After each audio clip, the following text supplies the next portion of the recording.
see you. Okay, so this is sort of part 2. This is following up with the training that we did last week. I'm always sort of trying to refine some of these concepts to continue to just clarify the way we deliver this so that people, you know, the faster you learn, the better results you're going to get. In the last video or the last training last week, we talked about just like what food is. We talked about macronutrients and micronutrients. I'm going to review that here really, really quickly. And then this week, we're going to talk about periodizing your nutrition and defining what that means. And then I'm going to just share general principles of nutrition that'll, you know, help you be successful long term. If I get feedback on your end, I might mute you. Just don't be offended. Sorry about that. If you want to say something, you can always stop me. You may have to unmute yourself though. So just a heads up there. Okay. So let's review what we talked about last week. Are there any questions on this? Your macronutrients. You've got proteins, carbohydrates, and fat. Macronutrients are the nutrients that we need a lot of to live, or that our bodies sort of require a lot of. You don't technically need carbohydrates to live. You can live without carbs. You cannot live without protein and fat. Nevertheless, for you to live your best life, these are, you know, the macronutrients most people need is maybe not the right word for carbs, but you do need proteins and fats. Your body uses these nutrients in very, very large amounts. And calories come from the macronutrients. There are 4 calories per gram of protein, 4 calories per gram of carbs, and then 9 calories per gram of fat. So the easy way to remember it is fat is about twice as calorically dense as carbs and protein. What is a like faux macronutrient that I haven't listed here? Fiber. Fiber is a good one. Yep, fiber. It technically has a little bit of calories in it. It is a carbohydrate, but it's pretty much a carbohydrate that we can't really use from a calorie standpoint. What's one other place that you could get calories from that's not on here? Alcohol. Yeah, alcohol is sort of like it's a macronutrient in that it's a lot of calories, but it's not a nutrient because it's not really giving you any nutrition. It's just calories. Alcohol would sort of be the epitome of an empty calorie. You know, you can most people are able to incorporate some alcohol into a healthy lifestyle, but it is technically, you know, empty calories. Okay, why is it helpful to know the calories and protein, carbs, and fats? Why do I want people to understand this? And this might just be like y'all can just share your perspective on this, but why is it important to know how this works? I think it encourages you to eat more protein and less fat, or at least be mindful when you go to choose something. Like I find myself telling my son, who's tall and thin, hey, don't forget to eat your protein. Yeah. So I love that. You actually, so this is general knowledge, protein, carbs, and fats. And what you did right there, Carol, is you gave specific applications in your life for this general knowledge. The bottom line is, understanding this is going to teach you is some of the foundational pieces. You might be someone who needs more calories. You can understand that if you get another tablespoon of olive oil, which is 14 grams, you know, hey, that's another 130 calories. Great. You may be someone that needs more fat. You may be someone who consistently overeats fat, or you may be someone that consistently overeats carbs. But this helps you understand the composition of your food. So when you pick up a protein bar from the store, you don't have to ask me, is this a good choice or not? We can think through and say, okay, what is the protein bar actually giving you? And what do you actually need in your diet? So this is just general knowledge that's going to help you apply and make good decisions wherever you are. So those are the macronutrients that we eat. We eat macronutrients. Primarily, the things that we're eating is macronutrients, and we need to know how those affect our body. And I'm not going to dive too much into it, but protein, carbs, and fats do have different functions and purposes in our body. So beside the macronutrients, you've got the micronutrients, and those are your vitamins and minerals. Those are essential. We need micronutrients as well. We just need them in small quantities. The fact that we need them in small quantities doesn't make them unimportant, but you know, just, we don't need, you know, you need like a little bit of vitamin C every day. You need a lot of protein every day. Most of the time when people talk about this being a really healthy food, or like I'm eating a healthy diet, they're generally talking about getting a lot more micronutrients in their diet, but very often they're just not even really talking about the macronutrients. They're kind of neglecting that. It's just kind of. Okay, so that's a quick review. Any questions on that? Anything else we want to go into there? Awesome. Okay, so now today we're going to talk about health and weight loss more specifically, or more generally, depending on how you think about it. We're going to talk about those more big picture. So does anybody want to push back on this? Health and weight loss are not the same thing. Does anybody want to push back on that statement or add something to it? Okay. So yeah, I would definitely stand by that statement. Obviously, the two can overlap. Oftentimes, weight loss is a healthy pursuit, and it is necessary. But I've had a lot of clients that I've been really proud of recently. They've texted me, "Hey, I just had some really unhealthy weight loss." In the last couple of weeks, I've had some clients, you know, go to the hospital or get sick, and their weight really dropped. But they recognized that that actually wasn't like a good thing that was happening in their body. They were, you know, it was kind of almost like their body was starving. So yeah, weight loss and health are not the same thing. Very often they go together, but probably just as often, weight loss can actually be done in an unhealthy way. And if you do unhealthy weight loss through an extremely aggressive diet or through a very low nutrient diet, you can actually put your body in a more unhealthy place. So anyways, weight loss is accomplished by giving your body less energy than what it uses to function. So that's just that's all you really need for weight loss, is you give your body less energy than what it's burning to sustain you. So sometimes, again, that's going to be healthy. Sometimes it's going to be neutral. Sometimes it's going to be unhealthy. So weight loss is just giving your body less energy. Health is defined by the proper functioning across all your body functions. So your organs are operating at a high level. Your brain has energy to sustain you for some really hard work throughout the day, and you can make decisions into the evening, and you can work hard all day without burning out. You know, your heart's healthy. Your heart's got energy and it's pumping to your body. You are maintaining your muscles and your bones. You know, health is a much more global picture there. Sometimes health and weight loss overlap on the Venn diagram, but here's a general rule that should be really helpful for you to kind of think through. It is hard to lose weight if your body is unhealthy. It's hard to give your body less energy than it needs to function if you're already unhealthy. Does anybody have experience with that they'd be willing to kind of share about? Or, I mean, I'm not trying to put anybody on the spot. I can share several examples, but if anybody wants to just kind of jump in and put some color to that, you know. I have a sister right now who's doing what I consider very unhealthy weight loss plan. I don't know what program she's using, but it's like a liquid diet that she supplements with protein bars. And by noon, her energy she's just like dead after lunch. And she's just like, the whole afternoon, she has no energy. She just sits there like a blob. But hey, she's lost 15 pounds, you know? Yeah. That's a great example, Nancy. So one thing that I look for in my clients is it's a sign that you're losing healthy weight. It can be.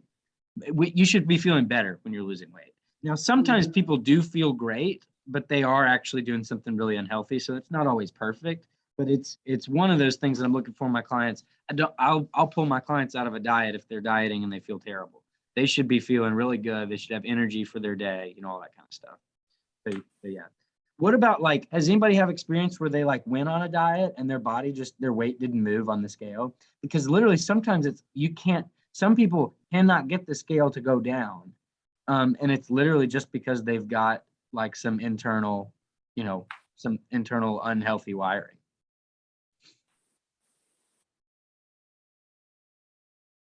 So that is a common thing. And I would say unhealthy weight loss is probably more common than healthy weight loss. So it's kind of we can dive into those stats at some point. Okay, so here's where we're driving towards. We're driving towards this word periodization. You should have heard me say this word before, unless this is your first live training and you're in your first 2 weeks. You've probably heard me say the word periodization before. Has anybody not heard me say that? All right, good. I'm glad things are quiet on that. I want to know if you haven't, but okay. All right, good. So periodization is what we're driving towards. And I'm going to just kind of lay a bit of I'm going to make an argument for why we need to periodize our nutrition and how it's going to help us with weight loss. So periodization, if you don't know what that word means, think of it as like seasons. You could use the same word as like seasonal nutrition. So just like you have winter, spring, summer, fall, the environment looks a little bit different. We're going to actually change the context of our nutrition as we work through a long-term sustainable health plan. So picture you wherever you are now, however much weight you would like to lose, whether that's 10 pounds or 100 pounds. For the sake of this example, let's take someone who really wants to lose 100 pounds of weight. Let's say that person hasn't been doing all the healthy behaviors. So they start eating spinach, they start exercising, they're eating salad instead of hamburgers. Do we think that person is just going to lose 100 pounds as long as they keep eating salads and spinach? Okay, no. Most of us recognize, hey, if you just do healthy things, that doesn't necessarily mean you're going to just drop linear weight all the way down to your ideal weight and maintain it. Our body's far more complex than that. Most of us understand that, but it still takes a long time for us to really square that. Still, all of us say, well, yeah, but I'd like to just get to my ideal weight, right? I'd like to get to my ideal body now.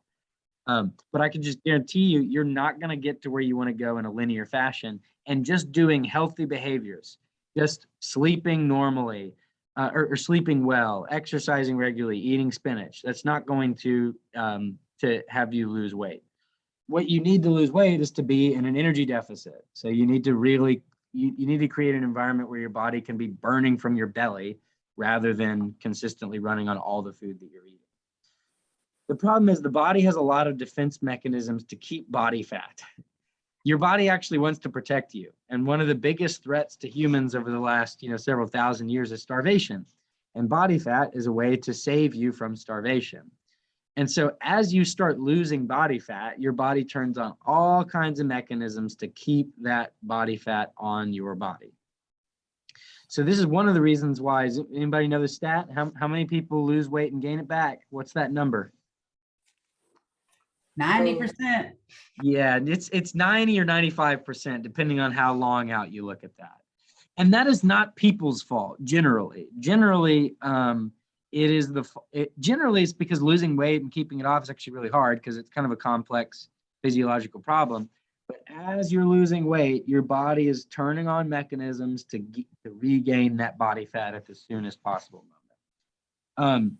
The other thing is that you cannot stay in an energy depleted state forever. And that's sort of why someone who can't just snap their fingers, do healthy behaviors and lose 100 pounds is because you literally can't always be eating less than your body wants. You can't do it. Your body will adapt and your metabolism will adapt over time. So I've got a slide that's going to be up here next that's going to try to explain this. But does anybody that understands this concept want to kind of share or try to explain it before I pull this slide up? So as you're losing weight, your metabolism adapts. Can someone explain that or give an example for how that might work that they've seen in their body?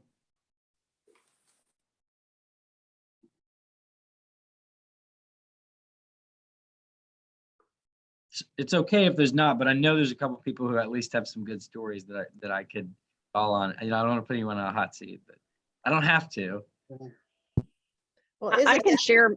I'm red- sorry. Go ahead. I was going to tell my sister's story, but go ahead. No, please go ahead. I was just going to say, it seems like it's the plateau that we've all, well, not, Yes. we all see when we're trying to lose weight. And then suddenly we get to a point, no matter what you do, it doesn't seem like any more weight's going to come on. Yep. The plateau is not your fault generally. Sometimes it is. Like, well, I stopped losing weight. Well, what'd you do? Well, I ate a bunch of donuts. Usually that's not what happens. Usually people are like, well, I stayed with the plan and my weight is stalled. If you have the perfect plan, your weight loss will stall. It's a total reality. So yes, so the reason why it stalls is because your metabolism is adapting. It's saving and conserving energy. And your metabolism is actually really good at conserving energy, so that you don't lose too much body fat. Well, how do you know what your ideal weight is? Good question. I don't like, if you guys know me, I've probably asked you in one of your first calls, okay, what's your weight now? And what's your ideal weight? And I probably said, I hate this question. It's not real. Nancy, I don't really think there is like an ideal weight. Plus a lot of people, I had one client who lost 82 pounds, which was great, right? 82 pounds of weight loss is amazing. Well, she gained 21 pounds of muscle over the course of the year. So she really lost like 100 pounds of fat and gained 20 pounds of muscle for something, it evens out to be she lost 86 pounds. Well, what would she have rather selected at the beginning of the year? She might have rather said, well, I'd like to lose 100 pounds. I want to lose 100 pounds more than I want to lose 86 pounds. But the reality is it was better for her to lose 86 pounds and gain a bunch of muscle. Right. So most people are somewhere on that spectrum as well. So Nancy, like we might look at a scale like, hey, this is a pretty good range for you. But then we also want you to build a little bit of muscle there. So, generally most people that classify as a little bit overweight, if we can get 10% of your body weight off and at least maintain or slightly increase your muscle, your health is going to be way, way, way better. Okay. Carol, can you share your sister's story? We won't send this recording. Well, it's hard. I know a lot of y'all probably have similar. We all know people, right, in the last 25 years who have succumbed to the convenience of fast food, and it's just sad to watch somebody go through that. And I didn't quite understand it, but listening to you, Andrew, it's kind of like, okay, I see what she's done in the past, and she just doesn't have access to the knowledge. Right. So her metabolism just stopped, like, I don't know, maybe 90 pounds ago or something. It's just she never fed herself. She never learned how to eat healthy, and she's always been on a diet. I mean, I think she must have had a weight issue. She's much older than me. So when she must have had a weight issue when she was a teenager, and she grew up kind of the nutrition just wasn't healthy. And I don't mean that like, of course our parents fed us spinach and stuff like that. It's just that whenever she dieted, she did it. I think she just destroyed her metabolism. Yeah. Okay. I love that concept, always on a diet. Not that I love it, but we're going to come back to it. If I don't bring that up in like a couple of minutes before this end of the call, bring it back up again, because that's a great way to phrase that. So many people are always on a diet. It's a paradox. They're always on a diet and they're always gaining weight. That is not a you problem. That's an information. But when 95% of people are failing at something, it's a problem with the strategy and the system, not the 95% of people. Well, you're not really on a diet. That's just your lifestyle. Right, exactly. So that's why I'm going to bring it up, is because I say the term, I will tell people you're dieting. And they're like, well, I'm not dieting. I'm like, well, you are actually, effectively you're dieting, but it's just not working. So anyway, so yeah, I'll bring it back to that and try to clarify that. Let me show you an example. So let's use some data here. So this is just from, behavior tracker. Some of y'all have seen this before. If it's your first week, you may not have, that's okay. So here's someone who's just their normal food intake. They're walking around, they're eating about 2,400 calories and their weight is stable at about, 195 pounds. So this is just a very common thing that'll happen. It can happen at 195 pounds. It can happen at 295 pounds. It doesn't matter. Someone will go on a diet and they'll drop down to 1,500 calories and their weight will come down to 178. And then what happens that Jennifer just brought up and that Carol's talked about? What happens to this 178? Well, if they go off the diet and just go back to the way they were eating, it's going to go right back up. Oh, great point. Okay, that's good. What I was going to say is, so Nancy, you're right. That's what I'm getting to next. But my first point is your 178 weight, you plateau. You just stop losing weight and your body stays there. What's happened is when you were maintaining weight at 2,400 calories, your metabolism was running up at 2,400 calories. As you went on the diet, this might happen over the course of 8 weeks or 8 months, your metabolism literally will slow down to the amount of calories that you're eating. And so your metabolism will come down to 1560. And that's why you're at a plateau. Your metabolism has literally slowed down, just like if you were losing money from your bank account, your expenses would go down. You know, you might stop eating out as much because you lost some money. You just didn't have as much in your reserve, so you started to conserve. Your body is recognizing your body doesn't want you to starve to death, and you'll starve to death eventually if your metabolism is running at 2,400 calories and you're feeding only 15. So your metabolism will adapt to this new food intake, and your weight will no longer drop. Now, what does that exactly mean? Your metabolism will adapt. The rate of your metabolism is slowing down. So it's adapting to your new calorie intake by slowing itself down. Does that make sense? So what is your metabolism then? Oh, the functioning of your organs? Great question. The metabolism, and this is actually, I probably ought to define metabolism every single time I talk. Metabolism is the total energy of every reaction in your body. So if you add up digestion, brain function, walking, sleeping, drinking, exercise, twiddling your thumbs, your heart pumping, if you add all of that up, your body has a certain amount of energy that it's going to expend on all of those things.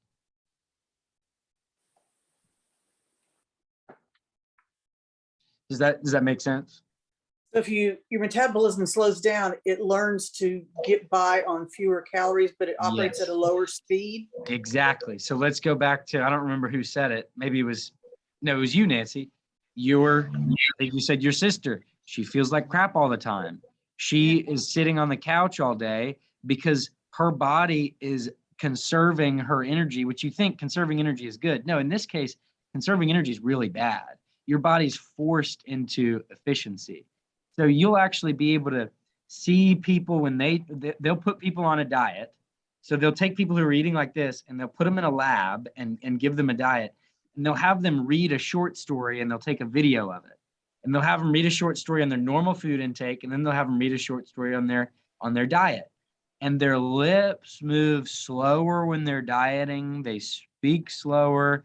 They misread more frequently. Their nails grow slower. Their hair grows slower. They sit for longer. You just spontaneously start shutting down. Yeah. And so that's one of the craziest things. Your body is really good at finding ways to not give you energy for things, which is really a bummer. So people can feel horrible all the time and have body fat that they want to get rid of on their body, but they really need to give themselves some good energy. They need to give themselves some good fuel. There's a society, this is a little bit of an aside, but this is really, I find this really funny. More instructive than funny, but also a little bit funny. There's a group of people, and I think it's called like the Carrion Society or the Carrion Society. I can't remember what it's called, but they advocate just for calorie restriction. They like get together, they have conferences, and literally they just encourage each other to just eat fewer calories.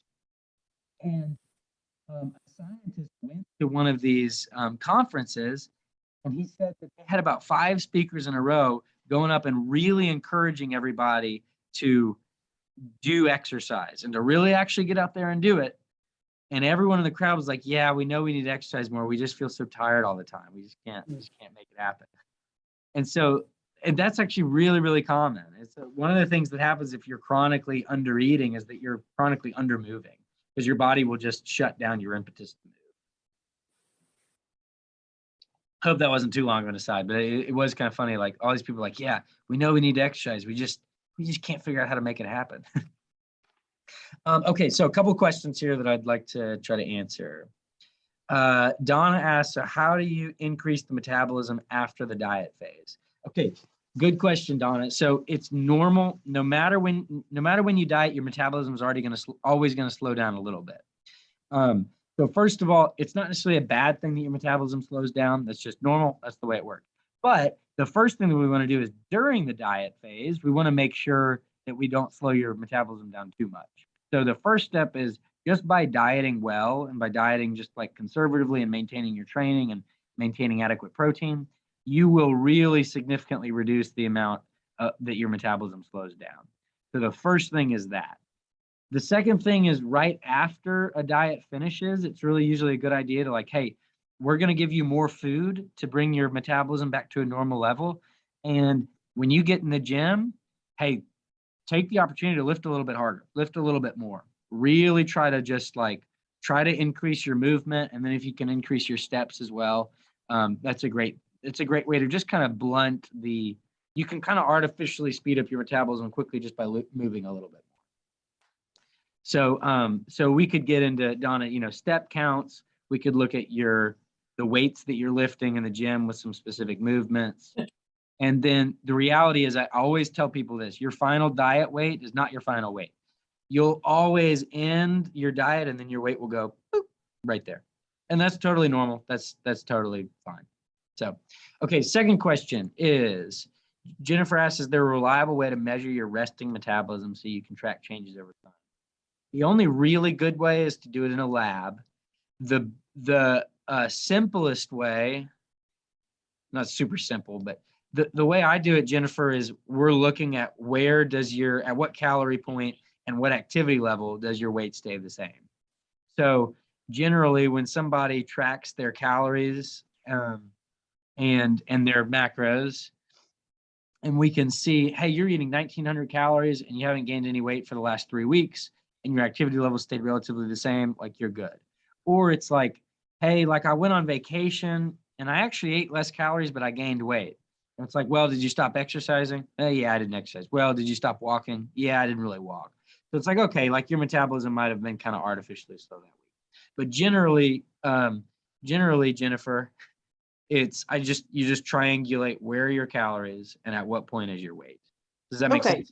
Yeah, you're using, as you just said, weight and activity sort of as your ways to measure the status of your metabolism. I did not know if there was, some direct measurement that is more, you know what I'm saying? Yeah, the direct measurement would be like in a lab. Okay. Literally they measure by how much oxygen you're consuming. And then they do like the ATP conversions that you learned in biology in 8th grade. And they objectively measure how much energy you're burning over a 24-hour period. Okay. So, yeah. Nothing we're going to do. Oh, yeah. It's not super sustainable. I bought some new weights yesterday. I thought, oh man, I'm really doing good. I bought a set of 15-pound weights. Yeah. And I got them home and I got them out and I was like, oh, these things feel so light. I looked at them. It was 2 7.5 pounds. Oh no. I thought they were both 15s. Oh man, I'm doing so good. I've gotten so much stronger. Okay, let's do a quick pop quiz. If you want to pull up the chat and answer this, you should be able to answer this question in 1 to 2 words. If someone is, let me see how I want to phrase this.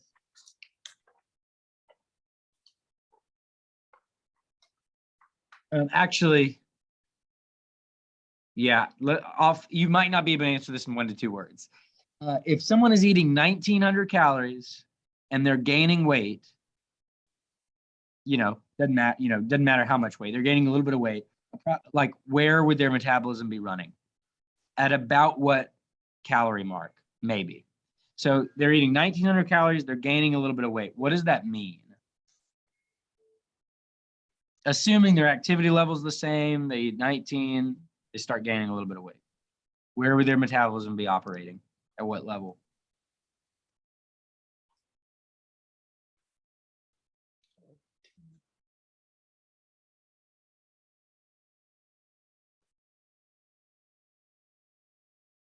Nice. Okay, got a couple of answers. Okay, so they're eating 1,900 calories. They're gaining a little bit of weight. Yep, everybody who's answering it is. Oh, I like Horace's answer. I'll get that in a second. Okay, if you're eating 1,900 calories and you're gaining weight, your metabolism is running a little bit below 1,900 calories. So your metabolism is probably running, I don't know, 17, 18, depends on how much weight you're gaining. So if you're eating 1,900 calories and you're losing weight, your metabolism is probably running at, 21, 22, something like that. And I like Horace's answer. Horace says your metabolism is running below where it ought to be. Yeah, because most people need, the 2,000 calorie diet is actually a pretty good benchmark. For some people, actually even a lot higher than 22,000 calories. But yeah, so if you're gaining weight at a particular calorie point, your metabolism is running lower than that. Now, sometimes when you're tracking your food, you're actually not tracking accurately. This is totally normal. So it's like, I'm gaining weight at 1,900 calories. Like, well, maybe you missed some fats and actually you're eating 2,200 calories, but you were underestimating. So. Okay, so our metabolism adapts with food intake. So just like we saw here, you get to that plateau, your metabolism is slowed down from roughly 24 to 15. So because metabolism adapts with food intake, we must account for these adaptations with our nutrition. So that's sort of the first principle that leads us towards periodized nutrition. The second principle is that there are several important systems to account for in our body. Not just body fat. So many people want to lose weight. Body fat's really important to lose for most of us, if just for psychological and social reasons. But it's also important that we've got enough energy for digestion, for good quality sleep. Actually, chronically undereating will rob you of sleep. Training quality. So you can go for a walk at the park with your family and just feel really good during that walk, or feel really good in the gym. Stewarding your muscles and bones. So if you eat 700 calories a day for the next 10 years, you'll actually probably have a pretty low risk for type 2 diabetes and heart disease. But you're going to have a really high risk of breaking your hip or having, some other, like there are other diseases that you have just by not eating enough. So, you gotta have periods where you take care of your muscles and bones. So here are the 4 periods of nutrition. If this is the first time you're seeing this, you will see these again very shortly. So I come back to these very, very frequently. The first phase is what we call the foundation phase. It's often the real kind of like scientific word for it is the reverse diet. Whereas in a diet, you decrease the amount of food you're eating. In this phase, very often people actually increase calories and nutrients. And the goal here is to rebuild a slow metabolism. So if somebody gets to this point and they say, hey, you know what? I went on this 1,500 calorie diet and I got really good results for a while, but now I feel terrible and my weight is plateaued. What do I do next? In general, we would probably bump this person up to, 1,700 calories, give them a little bit more energy, maybe see if they can work out a little bit more, maybe walk more so that they kind of burn off the rest of that. And then it's actually very common that you can rebuild someone's calories back up to where they were. Metabolisms are usually never permanently broken. Like you can build this person just like they dropped their metabolism all the way down to 1,500. You can raise someone's metabolism from 15 up to 24. If they build a little bit of muscle rate determines the speed of your metabolism. So another thing that I could have mentioned earlier is that if you diet in such a way that you lose a lot of muscle, your metabolism will slow down significantly because muscle actually is really expensive for your body to take care of. So it costs a lot of energy. Mm-hmm. If your metabolism runs at 2,400 calories and you just like lost 5 pounds of muscle, your metabolism would probably drop down to 22 just like immediately, or 21 immediately. So on the converse of that, if you can build a little bit of muscle, it's going to speed up the rate of your metabolism. So the foundation phase is where we speed up the speed of your metabolism. We give you more energy for your body processes, give you more fuel for your muscles and bones, give you more fuel for your daily activities. Number 2 is the maintenance phase. This is usually people go through this phase right before or after a diet. After a diet is really kind of the most common time because remember, it's not just fat loss that we need to do. We need to maintain that fat loss. So the maintenance phase is where, in this example, again, maybe someone's calories, maybe they used to be at 2,400 calories, but now they've slowed down. This person might be able to maintain at 1,700 or 1,800 calories. And we're not going to drive them all the way up to 24 right off the bat. They would spend maybe, 4 to 6 weeks at a maintenance phase. The fat loss phase is everybody's favorite. This is like your traditional diet where we decrease calories to promote fat loss. And assuming that you've got a pretty good foundation of health, that's a good time to actually increase your health. And then 4 would be the disease reversal phase. Not everybody needs to go through this phase because not everybody has a specific disease, but the diseases that we're talking about here are prediabetes, type 2 diabetes, some forms of Alzheimer's and dementia, and heart disease is another very common one. High cholesterol, all that kind of stuff can be really, really benefited from what we call the ketogenic intervention, which as you go low carb, you can reverse your insulin resistance by just changing your body's fuel source from carbohydrates to fat.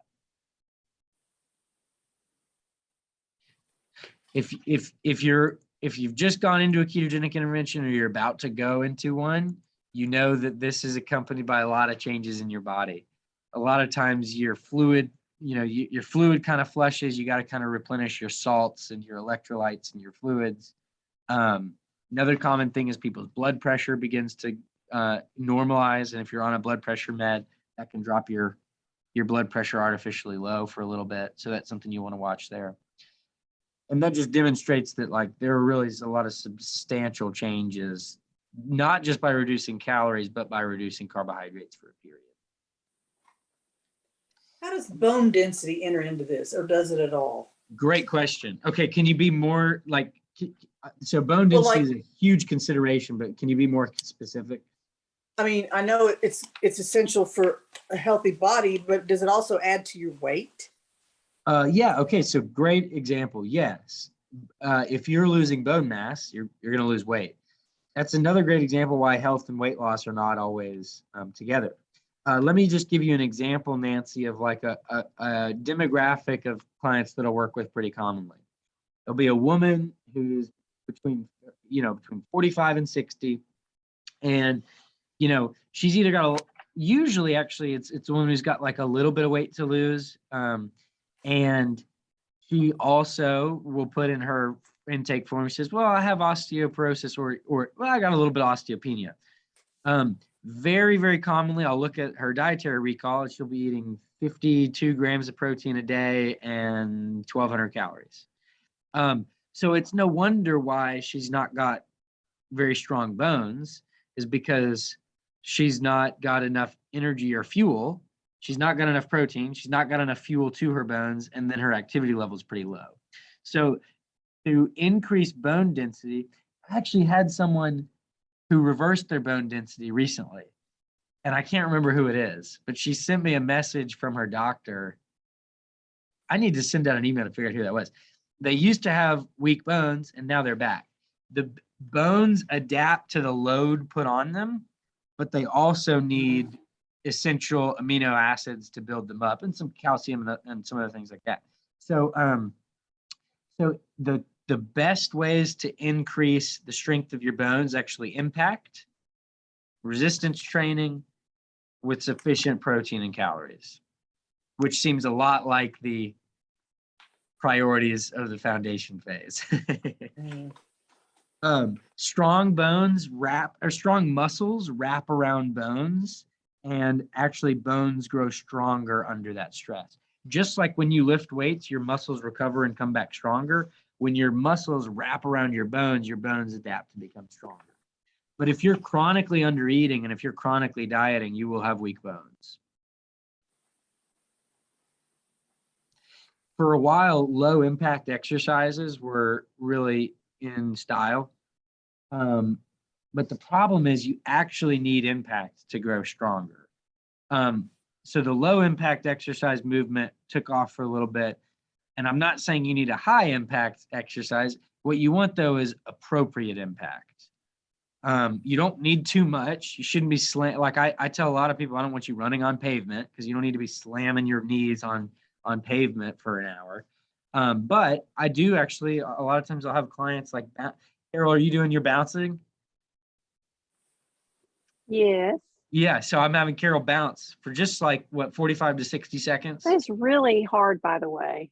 Yeah, I didn't know. it's I think I skipped a day last week because I did something else, and I thought, I don't think that it doesn't feel good, and it hurt my knees a little bit. okay. So maybe that, and it's only 45 seconds to a minute. We might keep it down at 45 minutes. If you get a little bit of pain, that might be too much impact, but we do want some impact being there. Nancy, one of the coolest studies I've seen on this is they took college athletes and they had them jump rope for 2 minutes a day. And they had them take collagen peptides, and they increased like the bone density in their ankles by like 18% or something. That was Wow. the only two things they did.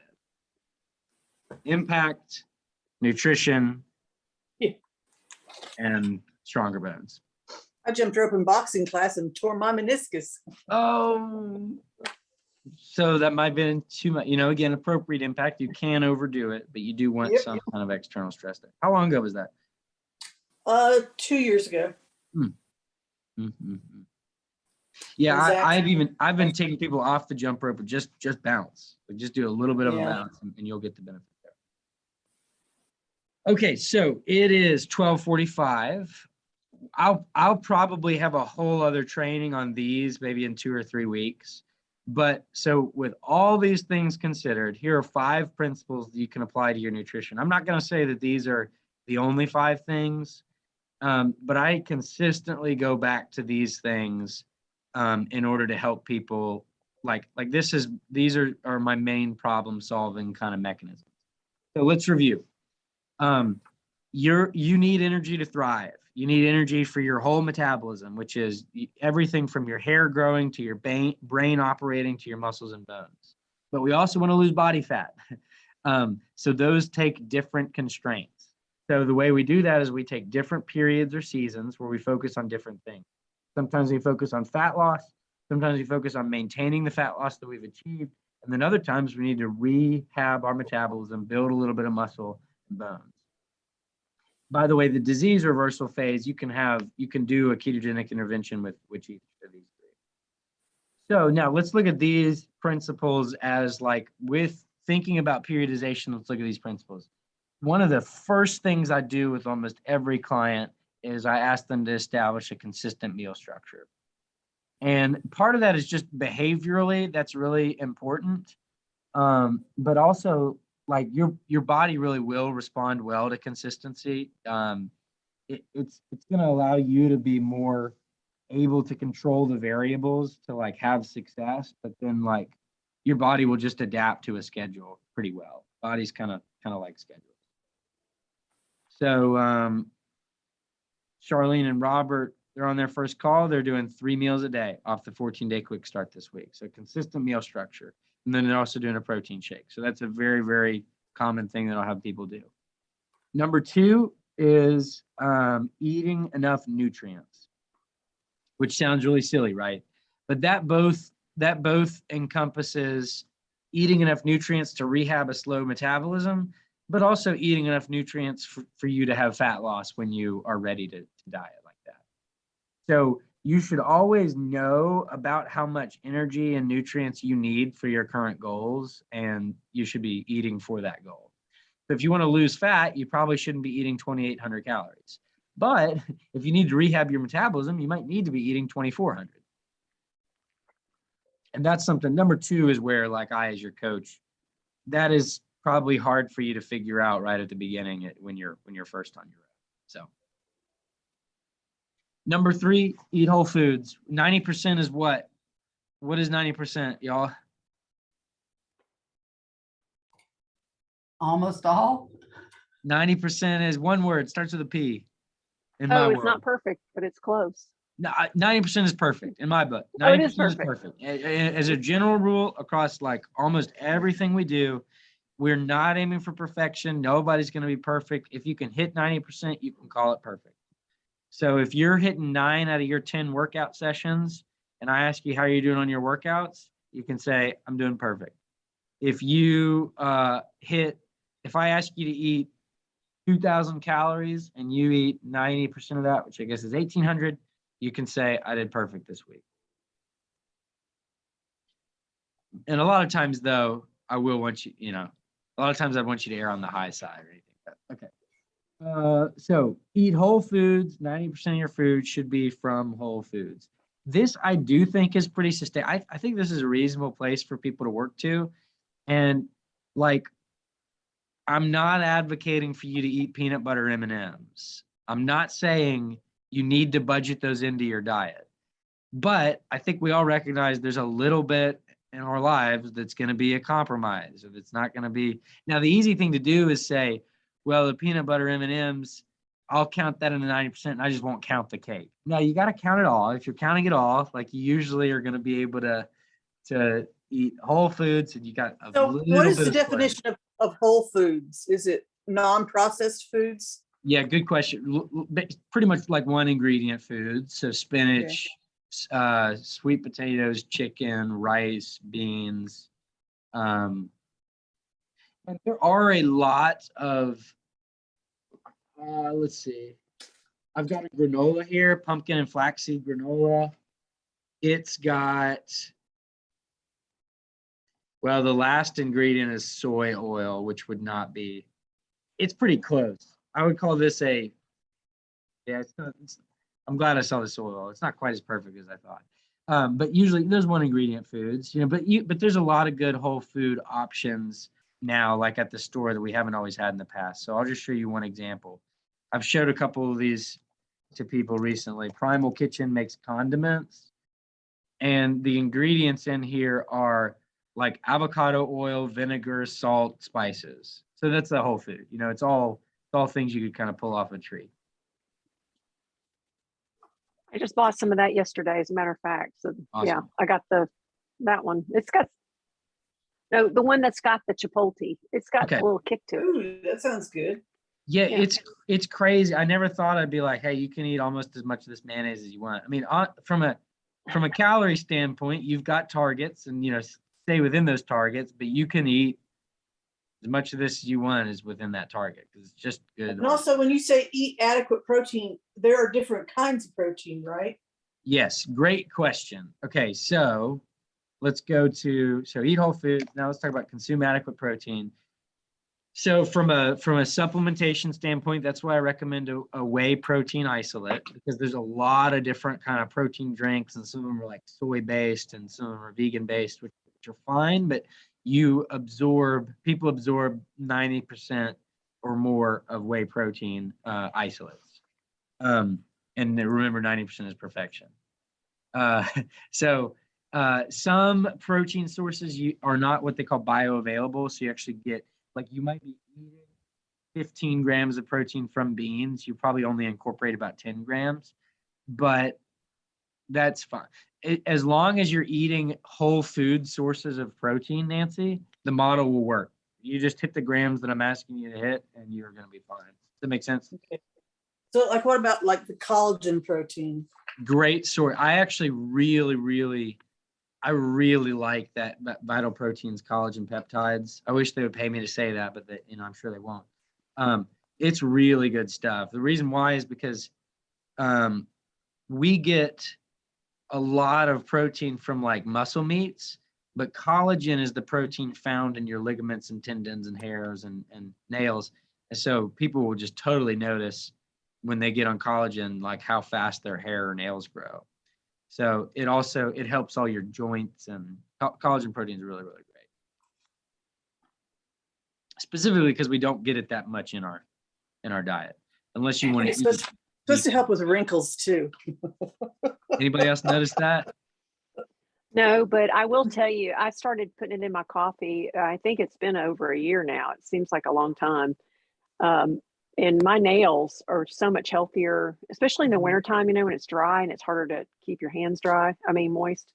Definitely my hair grows faster, my nails grow faster. There's no doubt. My dog started shedding way too much, and I bought a higher protein food for him and started giving him a little bit of sardines, and his shedding went way down. He also was having hip issues where he kept on hurting his back leg. Literally, I just upped his protein for a week and he hasn't had an issue since. So Wow.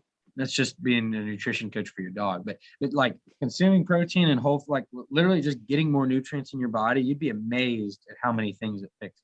Hey, Kathy, can I ask you to say what you said to me yesterday about your digestion and your gut? I've had issues for the last 40 years with my gut, no matter what I did. And my gut has actually been the best it's ever been since I've started with doing with Andrew and watching what I'm eating. And I really think, Kathy, like I can't tell you exactly what it did. Like people come to me with gut issues and I'm like, look, I'm not a gut issue expert, but I will tell you, here's what our clients see. And I think when you just get enough nutrients, you're eating whole foods, you're getting sufficient protein, you start moving, a lot of that stuff, bye Donna, a lot of that stuff just really surprises you and really kind of starts to fall in place. Also, Kathy, you've improved your sleep, which has been part of the nutrition stuff. So, just getting those things in order, we'll see what it helps, but it'll almost always surprise you. The last point. So this is where I said need to bring up someone who's always dieting. Under eating is a stressor, and chronic under eating or chronic dieting, whether it's officially like I'm on a diet right now or it's unintentional dieting, that's something that I have a hard time phrasing. I never know whether to write dieting as a stressor or if I should write under eating as a stressor. So I can actually use some feedback on that. Do y'all understand the way I'm using that? I'm using diet as eating far below what your body actually wants. Whether or not you think I'm doing a diet right now or not, chronically under eating will put on your body's defense mechanisms. It's going to slow down your metabolism and it will keep you from actually burning that belly fat. Does that make sense? Mm-hmm. Yeah, I think under eating is the better descriptor. Okay, good. And that kind of hits the nail on the head. Okay. And then I almost always have to define with somebody, okay, what does under eating actually look like? And usually it's like, well, I don't feel like I'm under eating. I'm like, yeah, but let's look at some of the numbers. Let's run the Harris-Benedict equation, things like that. So I can help you define. If you want to make me a happy coach, shoot me an email that just says, hey, Andrew, am I under eating? And then send me how much you're eating. And I'll just it'll be great. Well, look at where I started out with Twizzlers and potato chips. So Nancy, you actually might not have been under eating from a calorie standpoint. You're definitely under eating from a nutrient. All right, y'all. Anything else before I let y'all go? Is this that's a good amount of information in here too. I know I've had some pretty detailed trainings recently, but any questions y'all want to close out with? What's the just bouncing thing? Tell me about the bouncing. Yeah. Don't overdo it, but bouncing is good for you. I would start, if you're worried about it, I would start with 15 seconds to see if you can do it. Literally just bouncing. Like on your toes and bouncing? Yep. On your toes and bouncing is just a great way to just provide a little bit of impact to your body, specifically your bones, bones in your leg and spine, that will force or begin an adaptation. Think of it as like lifting weights for your bones, just bouncing like that. Yeah, I may have been overdoing it then because I was doing it like an invisible jump rope. Maybe. You just maybe go back to 45 seconds and then just see, we can bump that, but you don't need to do a lot of it. Yeah. But I do want you to do a little bit. So. Well, I get the impact thing. That's a better, now you've explained the impact, that what that does is helping challenge your bones, right? So you're building muscle there. Right. And literally building bone mass. It's called Wolff's Law. If y'all want to look that up, Wolff's Law is that bones adapt to the weight, to the load put on them. Hey, Andrew, I've been doing print screens off your off your slides, and I missed the slide that was one of the last ones. This one or this one? Go one back. Go one back. This one. No, one more. That's the one I missed. One more. No, Oh, sorry. Stay here. yeah, that one. Okay. Awesome. Awesome. Okay, thank you. Yeah, absolutely. I think Thanks, Andrew. yeah, absolutely. good. I love it. Thank y'all for joining. This is always fun for me.